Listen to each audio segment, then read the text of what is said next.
എല്ലാവർക്കും സ്വാഗതം. അങ്ങനെ മനു ശരണ്യയുടെ വീട്ടിലേക്ക് പോയി എന്നൊക്കെ അറിയുമ്പോൾ കമല ഭയങ്കര ആകാംക്ഷയോടുകൂടി ചോദിക്കുന്നുണ്ട് കേട്ടോ, ഹരിയുടെ കാര്യം സംസാരിച്ചിട്ട് എന്തായി എന്നൊക്കെ. അപ്പം മനു പറയുകയാണ് അതിന് വേണ്ടിയിട്ടൊന്നല്ല ശരണ്യയുടെ വീട്ടിലേക്ക് പോയത്. അവിടെ അങ്ങനെ അരീനയ്ക്ക് അറിയാവുന്ന ഒരു ഓട്ടോക്കാരനുണ്ടായിരുന്നു. അന്ന് അരീന കോളനിയിലേക്ക് പോയ സമയത്ത് അവിടെ ആ ഓട്ടോക്കാരനാണ്, ഷാജിയാണ് രക്ഷപ്പെടുത്തിയത്. അപ്പോൾ അയാൾ ശരണ്യയുടെ കാര്യം പറഞ്ഞപ്പോൾ അങ്ങനെ പോയതാണെന്ന് പറയും കേട്ടോ. അത് കേൾക്കുമ്പോഴേ കമലയ്ക്ക് അങ്ങ് ദേഷ്യം വരുന്നുണ്ടായിരുന്നേ. അപ്പോൾ ഹരിക്ക് വേണ്ടി സംസാരിക്കാനല്ലേ നീ പോയത് എന്നൊക്കെ ചോദിച്ചിട്ട് ചൂടാവുകയാണേ.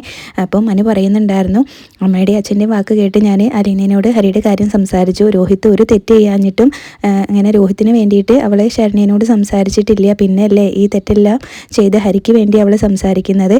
എന്നിട്ടും ഞാൻ അവളോട് ഈ കാര്യം സംസാരിച്ചു, നാണം കെട്ടുകൊണ്ട് എന്നൊക്കെ പറയുകയാണ് കേട്ടോ. പക്ഷേ അലീന പറഞ്ഞത് ഒരു കാര്യം മാത്രമേ പറഞ്ഞുള്ളൂ, ഇങ്ങനെ മറ്റുള്ളവരെ ഇങ്ങനെ ദ്രോഹിക്കുന്നവർക്ക് ജീവിക്കാൻ അർഹതയില്ല എന്ന് മാത്രമേ അവൾ പറഞ്ഞുള്ളൂ എന്ന് പറയും. അതും കൂടി കേൾക്കുമ്പോൾ അങ്ങ് ദേഷ്യം വരുന്നുണ്ട് കേട്ടോ കമലയ്ക്ക്. നീ ഇപ്പോഴും നിനക്ക് കൂറും ഇതൊക്കെ അവളോടാണല്ലോ, അതെനിക്ക് പണ്ടേ അറിയായിരുന്നു എന്നൊക്കെ പറയുകയാണ്. നിനക്ക് കൂടപ്പിറപ്പിനോടും അതുപോലെ തന്നെ കുടുംബത്തോടും സ്നേഹമുണ്ടെന്ന് ഞാൻ കുറച്ചെങ്കിലും വിചാരിച്ചു എന്നൊക്കെ പറഞ്ഞിട്ട് കമല അങ്ങ് ദേഷ്യപ്പെടുന്നുണ്ടായിരുന്നേ. അപ്പം മനു പറയുന്നുണ്ടായിരുന്നു, എനിക്ക് കുടുംബത്തോട് കുറച്ച് സ്നേഹം കുറവാണെന്ന് തന്നെ അമ്മ കൂട്ടിക്കോ, എന്നാൽ പിന്നെ അമ്മ പോയി അലീനയോട് സംസാരിക്കുകയെന്ന് പറയുന്നുണ്ട് കേട്ടോ. അപ്പോൾ ആ വേലക്കാരിനോട് ഞാൻ ചെന്ന് അവളുടെ കാല് പിടിക്കാനോ അത് എന്തായാലും ഉണ്ടാവില്ല എന്ന് പറഞ്ഞിട്ട് കമല പറയുന്നത്. ഇപ്പോൾ കുടുംബത്തോടുള്ള സ്നേഹമൊക്കെ എവിടെ പോയി എന്ന് ചോദിച്ച് മനു തിരിച്ച് കളിയാക്കുന്നുണ്ട്. എന്നിട്ട് കമല പറയുകയാണ്, എന്തായാലും എനിക്കിനി നിന്നോട് ഇനി സംസാരിക്കാനൊന്നും ഇല്ല എന്ന് പറയും.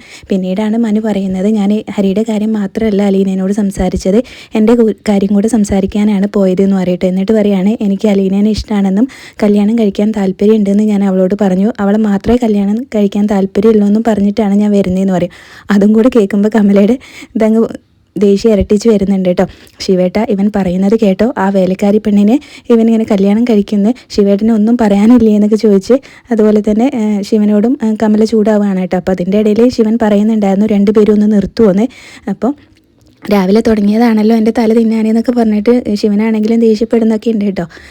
എന്നിട്ട് എന്തായാലും അവിടെ ഈ വീട്ടിലേക്ക് കൊണ്ടുവന്നിട്ടുണ്ടെങ്കിൽ കമല ഇവിടെ ഉണ്ടാവില്ല എന്നൊക്കെയാണ് മനുവിനോട് പറയുന്നത്. അപ്പം മനു പറയുന്നുണ്ട്, അതെന്താണെന്ന് വെച്ചാൽ അമ്മ തീരുമാനിച്ചോ, ഞാൻ രാവിലെ തന്നെ ഒരുപാട് ട്രാവൽ ചെയ്താണ് വരുന്നത്, എനിക്കൊന്ന് ഉറങ്ങണം എന്ന് പറഞ്ഞിട്ട് മനു ഇവിടുന്ന് പോകും. അലീനേനെ കല്യാണം കഴിക്കുകയുള്ളൂ എന്നൊക്കെ മനു പറഞ്ഞ സമയത്ത് ശിവന് ഇങ്ങനെ പറയുന്നുണ്ട് കേട്ടോ, അതൊക്കെ അങ്ങനെ ആലോചിച്ച് തീരുമാനം എടുക്കേണ്ട കാര്യമാണെന്നൊക്കെ മനുവിനോടും ശിവൻ പറയുന്നുണ്ടായിരുന്നു. അച്ഛനെ ഏറ്റവും കൂടുതൽ അറിയാവുന്നതല്ലേ, എനിക്കാണ് അലീനേനെ കല്യാണം കഴിക്കാൻ ഏറ്റവും അങ്ങനെ അർഹതയുള്ളത് എന്നുള്ളത്, അമ്മയുടെ ഇത് മാറ്റാൻ പറയുന്നൊക്കെ മനു ശിവനോടും പറയുന്നുണ്ട് കേട്ടോ. എന്നിട്ട് കമലയാണെങ്കിലും കുറേ ദേഷ്യപ്പെട്ട് ശിവനോടും ദേഷ്യപ്പെട്ട് അവിടുന്ന് പോകട്ടോ, നിങ്ങളെന്താ ഒന്നും പ്രതികരിക്കാതിരുന്നത് എന്നൊക്കെ ചോദിക്കുന്നുണ്ട്. അപ്പോൾ ശിവൻ പറയും, ഞാൻ അവനോട് ആലോചിച്ച് തീരുമാനം എടുക്കണമെന്ന് പറഞ്ഞല്ലോ എന്നൊക്കെ പറയുന്നുണ്ട്. അതൊന്നും കമലയ്ക്ക് തൃപ്തിയായില്ല. എന്തായാലും അതിൻ്റെ പേരിൽ ദേഷ്യപ്പെട്ട് അവിടുന്ന് പോകുന്നുണ്ട്. പിന്നീട് കാണിക്കുന്നത് അലീന രോഹിത്തിൻ്റെ മുടി വെട്ടി കൊടുക്കുകയാണ് കേട്ടോ. അപ്പോൾ അത് നോക്കിക്കൊണ്ട് ബബിതയും കൃഷ്ണജിയും ബാലചന്ദ്രനും ഒക്കെ അവിടെ നിൽക്കുന്നുണ്ട്. അപ്പോൾ ഇവരൊന്നും അച്ഛനെ അവിടെ ബാലേന്ദ്രൻ നിൽക്കുന്നത് അലീന കണ്ടിട്ടുണ്ടായിരുന്നില്ല കേട്ടോ. അപ്പോൾ അലീന രോഹിത്തിനോട് ചോദിക്കുകയാണ്, മുട്ട അടിച്ചാലോ എന്ന്. അപ്പോൾ ഉച്ചയിൽ കുറച്ച് മുടി നിർത്തിക്കോ എന്ന് ബാലേന്ദ്രൻ പറയുന്ന സമയത്താണ് കേട്ടോ അലീന കാണുന്നത് ബാലേന്ദ്രൻ അവിടെ നിൽക്കുന്നത്. അപ്പം അച്ഛൻ ഇവിടെ നിൽക്കുന്നുണ്ടായിരുന്നോ എന്ന് ചോദിക്കുന്നുണ്ട്. അപ്പോൾ ഇതൊക്കെ എവിടെ നിന്ന് പഠിച്ചു എന്നും ചോദിക്കുന്നുണ്ട് കേട്ടോ ബാലേന്ദ്രൻ. അപ്പോൾ എനിക്ക് സ്നേഹനികേതനിൽ എന്തായിരുന്നു പണിയെന്ന് അച്ഛൻ വിചാരിച്ചത്, അവിടുത്തെ അപ്പൂപ്പന്മാരുടെ മുടിയൊക്കെ ഞാനല്ലേ റെഡിയാക്കി കൊടുത്തിരുന്നത് എന്ന് പറയുമ്പോൾ ബാലേന്ദ്രൻ കളിയാക്കിക്കൊണ്ട് പറയുന്നുണ്ടായിരുന്നു. അപ്പോൾ ഇവിടെ നിന്ന് പറഞ്ഞു വിട്ടാലും നീ എങ്ങനെയെങ്കിലും ജീവിച്ചോളൂ അല്ലേ എന്നൊക്കെ ഇങ്ങനെ പറഞ്ഞ് കളിയാക്കുന്നുണ്ട് കേട്ടോ. എന്തായാലും നടക്കട്ടെ എന്ന് പറഞ്ഞിട്ട് അവിടെ നിന്ന് അങ്ങ് പോവും. പിന്നീട് അലീന നല്ല സുന്ദരനാക്കി മുടിയൊക്കെ വെട്ടി കൊടുക്കുന്നുണ്ട്. അത് കഴിഞ്ഞ് പിന്നീട് താടിയിലും കൂടെ കൈ വെക്കണോ നോക്കൂ കേട്ടോ. അപ്പോൾ രോഹിത് പറയുന്നുണ്ടായിരുന്നു, വേണ്ട അത് ഞാൻ ചെയ്തോളാം എന്ന് പറയും. എന്നിട്ട് പിന്നെ കുളിച്ച് റെഡിയായിട്ട് വരാനായിട്ട് പറയും. രോഹിത് ബാത്റൂമിൽ ചെന്നിട്ട് കണ്ണാടിയുടെ മുന്നിൽ നിന്നിട്ട് ഓരോരോ കാര്യങ്ങൾ ഓർക്കുകയാണ് കേട്ടോ. അന്ന് ലോക്കപ്പിൽ വെച്ചിട്ട് അലീന അങ്ങനെ രോഹിത്തിനെ കണ്ടതും അതുപോലെ തന്നെ നാട്ടുകാർ രോഹിത്തിനെ കല്ലെറിഞ്ഞതും കോടതിയിലെ കാര്യങ്ങളും എല്ലാം തന്നെ ഓർത്തുകൊണ്ട് രോഹിത് അവിടെ നിൽക്കുന്നുണ്ട്. പിന്നെ അലീന എല്ലാവർക്കുള്ള ഭക്ഷണം വിളമ്പാണ് കേട്ടോ. രോഹിത്തിന് മുകളിലേക്ക് കൊണ്ടുകൊടുക്കാൻ വേണ്ടിയിട്ട് പ്ലേറ്റിൽ വിളമ്പുന്നുണ്ടായിരുന്നു.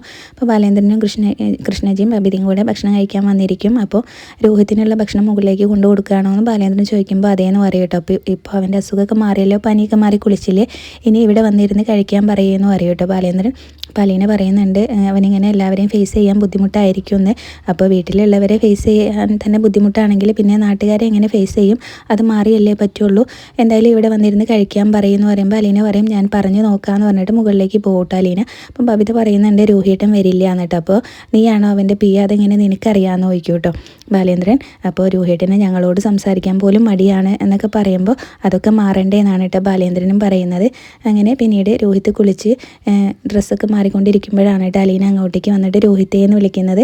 അപ്പോൾ രോഹിത്തിനെ കാണുമ്പോൾ അലീനയ്ക്കാണെങ്കിൽ ചിരിയൊക്കെ വരുന്നുണ്ട് കേട്ടോ. എന്നിട്ട് അകത്തേക്ക് കയറി ചെന്നിട്ട് രോഹിത്തിനോട് പറയുന്നുണ്ട്, ഇപ്പോഴാണ് ആ പേക്കോലൊന്ന് മാറി കിട്ടിയത്, ഇനി ഇതുപോലെ അങ്ങ് മുന്നോട്ട് പോയാൽ മതി.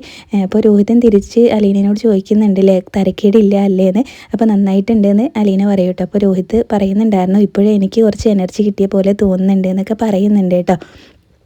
അങ്ങനെ പിന്നീട് താഴേക്ക് ഭക്ഷണം കഴിക്കാൻ വിളിക്കുന്നുണ്ട്.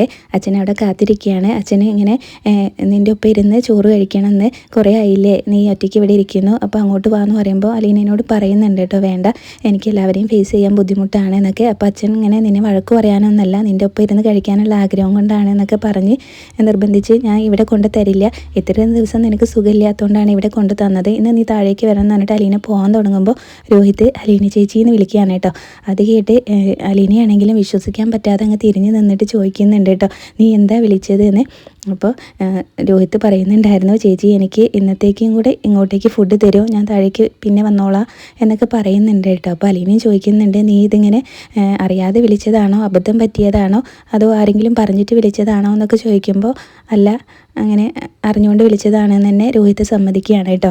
അപ്പോൾ അലീനയ്ക്കും ഭയങ്കര സന്തോഷമാവുന്നുണ്ടായിരുന്നേ. അപ്പോൾ പിന്നീട് രോഹിത്തും പറയുന്നുണ്ട്, കൃഷ്ണയും അതുപോലെ തന്നെ ഒക്കെ ചേച്ചീന്ന് വിളിക്കാറില്ലേ, ഇപ്പോൾ ബബിതയും വിളിക്കുന്നുണ്ട്, പിന്നെ ഇനി ഞാനും കൂടിയല്ലേ ഉള്ളൂ എന്നിങ്ങനെ പറയുമ്പോൾ അലീനയ്ക്കും ഭയങ്കര സന്തോഷമാവുന്നുണ്ട്. അലീന പറയുന്നുണ്ടായിരുന്നു, നിന്നെ ഒരു ദിവസം ചേച്ചീന്ന് വിളിക്കാൻ ഞാൻ ഒരുപാട് ആഗ്രഹിച്ചിട്ടുണ്ട്, നീ എന്നെ എന്തൊക്കെ വിളിച്ചിട്ടുണ്ടെന്ന് നിനക്ക് ഓർമ്മയുണ്ടോ എന്ന് നോക്കിയിട്ട്. അപ്പോൾ രോഹിത് തല കുനിച്ചിങ്ങനെ നിൽക്കുകയാണ്. പിന്നീട് രോഹിത്തിന് സങ്കടമായി എന്ന് കണ്ട് അലീന അടുത്തേക്ക് ചെന്നിട്ട് പറയുന്നുണ്ടായിരുന്നു, അതൊക്കെ ഈ ഒരു വിളിയിൽ അതെല്ലാം ഇല്ലാതായി പോയിട്ടോ എന്നൊക്കെ പറഞ്ഞ് ഭയങ്കര സന്തോഷത്തിൽ അലീനയും പറയുന്നുണ്ട് കേട്ടോ. എന്നിട്ട് ഇന്നത്തേക്കും കൂടെ എനിക്ക് ഫുഡ് ഇങ്ങോട്ടേക്ക് തരുമെന്ന് വയ്ക്കുമ്പോൾ ഇന്നത്തേക്കും കൂടെ ഞാൻ തരാം, പക്ഷേ നാളെ മുതൽ താഴെ ഇരുന്ന് കഴിച്ചേ പറ്റുള്ളൂ എന്നൊക്കെ പറയുന്നുണ്ട് കേട്ടോ. അലീന പറയുന്നുണ്ടായിരുന്നു, ഇനിയിപ്പോൾ വീട്ടിലുള്ളവരെ ഫേസ് ചെയ്യണം, അതുപോലെ തന്നെ നാട്ടുകാരെയൊക്കെ നീ ഇങ്ങനെ ഫേസ് ചെയ്യണം, അതൊക്കെ ചെയ്തേ പറ്റുള്ളൂ എന്നുള്ള കാര്യങ്ങളൊക്കെ പറഞ്ഞു കൊടുക്കുന്നുണ്ടായിരുന്നു കേട്ടോ. അപ്പോൾ അതിനൊക്കെ കുറച്ച് സമയം എടുക്കുമെന്നാണ് രോഹിത് പറയുന്നത്. അപ്പോൾ എന്തായാലും ഇന്നത്തേക്ക് ഫുഡ് ഞാൻ ഇങ്ങോട്ട് കൊണ്ടുതരാം കേട്ടോ എന്നൊക്കെ പറഞ്ഞിട്ട് അലീന അവിടെ നിന്ന് പോയിട്ട് ഭയങ്കര സന്തോഷത്തിലാണ് കേട്ടോ അലീന അവിടെ നിന്ന് പോകുന്നത്. രോഹിത് ചേച്ചിയെന്ന് വിളിച്ച ആ ഒരു സന്തോഷം ഇല്ലാണ്ട് പിന്നീട് രോഹിത് ആണെങ്കിലും വീണ്ടും കണ്ണാടിയിലേക്ക് നോക്കി ഇങ്ങനെ നിൽക്കുകയാണ്. അപ്പോൾ താഴേക്ക് ചെല്ലുമ്പോൾ അവരെല്ലാം ഭക്ഷണം കഴിക്കാനായിട്ട് തുടങ്ങിയിട്ടുണ്ട്.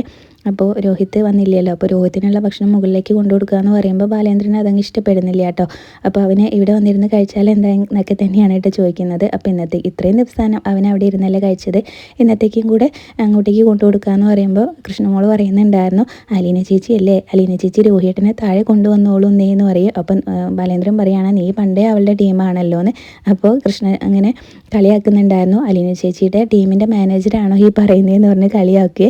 എന്നിട്ട് പിന്നീട് ബാലേന്ദ്രൻ്റെ അനുവാദം കിട്ടാൻ വേണ്ടിയിട്ട് ഇങ്ങനെ അലീന നിൽക്കുകയാണ് കേട്ടോ. ഇന്നത്തേക്കും കൂടെ അവിടേക്ക് കൊണ്ടു കൊടുക്കാമല്ലേ എന്ന് പറയുമ്പോൾ ആയിക്കോട്ടെ എന്ന് പറഞ്ഞ് ബാലേന്ദ്രനാണെങ്കിലും ഇങ്ങനെ ഒരു ചെറിയ ചിരിയോടുകൂടി ഇങ്ങനെ ഭക്ഷണം കഴിക്കുകയാണ് കേട്ടോ. അപ്പോൾ ഇത്രയാണ് ഇന്നത്തെ എപ്പിസോഡിൽ കാണിച്ചത്. എല്ലാവരും ഭയങ്കര സന്തോഷത്തിലാണ് കേട്ടോ. ബാലേന്ദ്രനും കൂടെ ഫുഡ് ഇന്നും കൂടെ മുകളിലേക്ക് കൊണ്ടു കൊടുക്കുക എന്ന് പറയുമ്പോൾ അലീനയ്ക്ക് നല്ല സന്തോഷമാവുന്നുണ്ട്. അപ്പോൾ ഇത്രയാണ് ഇന്നത്തെ എപ്പിസോഡിൽ കാണിച്ചത്. പിന്നീട് പ്രമോയാണ് കാണിക്കുന്നത്. അഷീറിൻ്റെ ഭർത്താവ് മാമച്ചായൻ്റെ വീട്ടിലേക്ക് വന്നിട്ടുണ്ട് കേട്ടോ. അന്ന് അവർ അഷീറിൻ്റെ ഭർത്താവിൻ്റെ വീട്ടിൽ ചെന്നിട്ടുണ്ടായിരുന്നല്ലോ. അപ്പോൾ എന്തിനാ അങ്ങോട്ടേക്ക് വന്നതെന്നൊക്കെ ചോദിക്കുമ്പോൾ ഗ്രേസമ്മ സത്യം പറയുന്നുണ്ട് കേട്ടോ. ഷെറിൻ്റെ വയറ്റിലുണ്ടായിരുന്നത് ഞങ്ങളുടെ മകൻ്റെ കുഞ്ഞാണെന്നുള്ള ഒരു കാര്യം തുറന്ന് പറയുന്നതൊക്കെ കാണിക്കുന്നുണ്ട്. പിന്നീട് വൈജിയാണെങ്കിൽ പുറത്തുനിന്ന് ഭക്ഷണം വരുത്തി കഴിക്കാമെന്ന് തോന്നുന്നുണ്ട്. അത് കൊണ്ടുകൊടുക്കുന്ന അലീനയെ കാണിക്കുന്നുണ്ട്. അപ്പോൾ അലീന അത് ചോദിക്കുന്ന സമയത്ത് നീ അതിലൊന്നും ഇടപെടണ്ടെന്നൊക്കെയാണ് കേട്ടോ ദേഷ്യപ്പെട്ടുകൊണ്ട് വൈജയന്തി പറയുന്നത്. ഇത്രയാണ് പ്രമോല് കാണിച്ചത്.